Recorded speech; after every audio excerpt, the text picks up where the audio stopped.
सास ससुर सन मोहि हुती, विनय करबी परि पाए। मोर सोचु जनि करिए कछु, मैं बन सुखी सुभाए।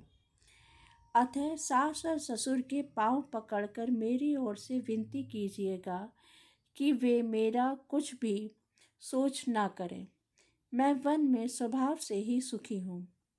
प्राणनाथ प्रिय देवर साथा, वीर धुरीन धरे धनु भाथा। नहीं मग श्रमु भ्रमु, दुख मन मोरे। मोहि लगी सोच करिए जनि बोरे। वीरों में अग्रगण्य और धनुष और बाणों से भरे तरकश धारण किए मेरे प्राणनाथ और प्यारे देवर मेरे साथ हैं। इससे मुझे ना रास्ते में थकावट है, ना भ्रम है और ना मेरे मन में कोई दुख ही है। आप मेरे लिए भूल कर भी सोच ना करें। सुनी सुमंत्रो सिए शीतली बानी, भयउ बिकल जनु फनि मनि हानि। नैन सूझ नहीं सुनिए न काना, कही ना सकई कछु अति अकुलाना। सुमंत्र सीता जी की शीतल वाणी सुनकर ऐसे व्याकुल हो गए जैसे सांप मणि खोद जाने पर नेत्रों से कुछ सूझता नहीं, कानों से सुनाई नहीं देता। वे बहुत व्याकुल हो गए, कुछ कह नहीं सकते। राम प्रबोध कीन बहु भांति, तदपि होती न नहीं शीतली छाती। जतन अनेक साथ हित कीन्हे, उचित उतर रघुनंदन दीन्हे। श्री राम जी ने उनका बहुत प्रकार से समाधान किया तो भी उनकी छाती ठंडी नहीं हुई। साथ चलने के लिए मंत्री ने अनेकों यत्न किए, पर रघुनंदन श्री राम जी उन सब युक्तियों का यथोचित उत्तर देते गए। मेटी जाई नहीं राम रजाई, कठिन करम गति कछु न बसाई। राम लखन सिए पद सिरु नाई, फिरेऊ बनिक जिमि मूर गंवाई। श्री राम जी आज्ञा मेटी नहीं जा सकती, कर्म की गति कठिन है, उस पर कुछ भी वश नहीं चलता। श्री राम लक्ष्मण और सीता जी के चरणों में सिर नवाकर सुमंत्र इस तरह लौटे जैसे कोई व्यापारी अपना मूलधन गंवाकर लौटे। रथु हाकेऊ हय राम तन, हेरी हेरी ही नाही। देखी निषाद विषाद बस, धुनहि शीस पछिताही। सुमंत्र ने रथ को हाँका। घोड़े श्री रामचंद्र जी की ओर देख देख कर हिनहाते हैं। यह देखकर विषाद लोग विषाद के वश होकर सिर धुन धुन कर पछताते हैं। जासु वियोग विकल पशु ऐसे, प्रजा मातु पितु इन हई कैसे, जियई कैसे।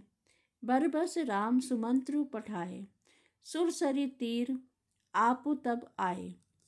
जिनके वियोग में पशु इस प्रकार व्याकुल है, उनके वियोग में प्रजा माता और पिता कैसे जीते रहेंगे। श्री रामचंद्र जी ने जबरदस्ती सुमंत्र को लौटाया। तब आप गंगा जी के तीर पर आए। मागी नाव न केवटु आना, कहीं तुम्हार मरुमु में जाना। चरण कमल रज कहो सबु कहाई, मानुष करनी मूरी कछु आहाई। श्री राम जी ने केवट से नाव मांगी, पर वह लाता नहीं। वह कहने लगा, मैं तुम्हारा मर्म जान लिया। तुम्हारे चरण कमलों की धूली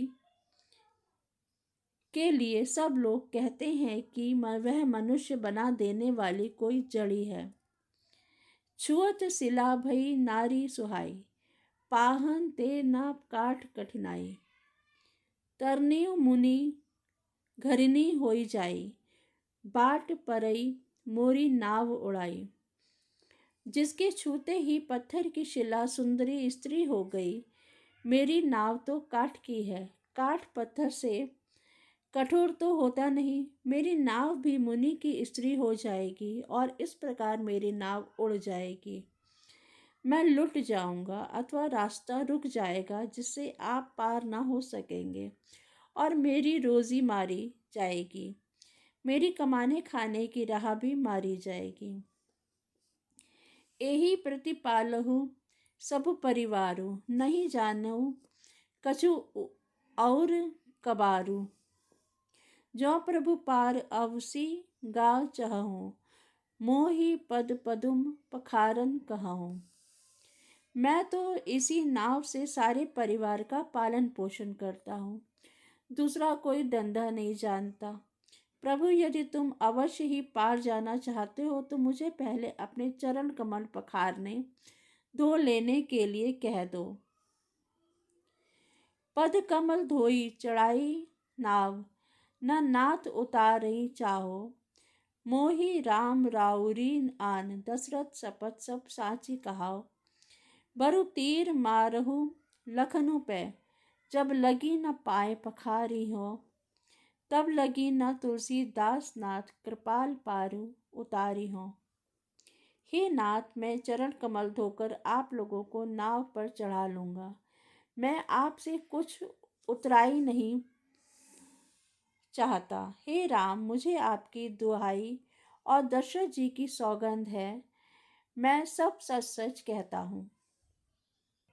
लक्ष्मण भले ही मुझे तीर मारे, पर जब तक मैं पैरों को पखार न लूँगा तब तक हे तुलसीदास के नाथ, हे कृपालु, मैं पार नहीं उतारूँगा। सुनी केवट के बैन प्रेम, लपेटे अटपटे। बिहसे करुणा एन चितई, जानकी लखन तन। केवट के प्रेम में लिपटे हुए अटपटे वचन सुनकर करुणा धाम श्री राम जी, जानकी जी और लक्ष्मण जी की ओर देखकर हंसने लगे। कृपा सिंधु बोले मुस्काई, सोई करु जेई तब नाव न जाई। बेगी आनु जल पाए पखारू, होत विलंबु उतारहि पारू। कृपा के समुद्र श्री रामचंद्र जी केवट से मुस्कुराकर बोले, भाई तू वही कर जिससे तेरी नाव न जाए। जल्दी पानी ला और पैर धो ले, देर हो रही है, पार उतार दे। जासु नाम सुमिरत एक बारा, उतरहि नर भव सिंधु अपारा। सोई कृपालु केवटहि निहोरा, जेहि जगु किए तिहु पगु ते थोरा। एक बार जिनका नाम स्मरण करते ही मनुष्य अपार भव सागर से पार उतर जाते हैं, और जिन्होंने वामन अवतार में जगत को 3 पग से ही छोटा कर दिया था, 2 ही पग में त्रिलोकी को नाप लिया था, वही कृपालु श्री रामचंद्र जी गंगा से पार उतरने के लिए केवट का निहोरा कर रहे हैं। पदनख निरखी देवसरी हर्षि, सुनी प्रभु बचन मोहमति करषि। केवट राम रजाय यसु पावा, पानी कठवता भरी लेई आवा। प्रभु के इन वचनों को सुनकर गंगा जी की बुद्धि मोह से खिंच गई थी कि ये साक्षात भगवान होकर भी पार उतरने के लिए केवट का निहोरा कैसे कर रहे हैं। परंतु समीप आने पर अपनी उत्पत्ति के स्थान पद नखों को देखते ही उन्हें पहचान कर देव नदी गंगा जी हर्षित हो गईं। वे समझ गई कि भगवान नर लीला कर रहे हैं। इससे उनका मोह नष्ट हो गया और इन चरणों का स्पर्श प्राप्त करके मैं धन्य होऊंगी, यह विचार कर वे हर्षित हो गई। केवट श्री रामचंद्र जी की आज्ञा पाकर कठौते में भरकर जल ले आया। अति आनंद उमगी अनुरागा, चरण सरोज पखारन लागा। बरसी सुमन सुर सकल सिहाही, एहि सम पुण्य पुंज कहो को नाही। अत्यंत आनंद और प्रेम में उमंग कर वह भगवान के चरण कमल धोने लगा। सब देवता फूल बरसाकर निहारने लगे और इसके बाद समान पुण्य की राशि कोई नहीं है। जय श्री राम। पद पखारी जलु पान करी, आपो सहित परिवार। पितर पारु करी प्रभु ही, पुनि मुदित गयौ लेई पार। जय श्री राम।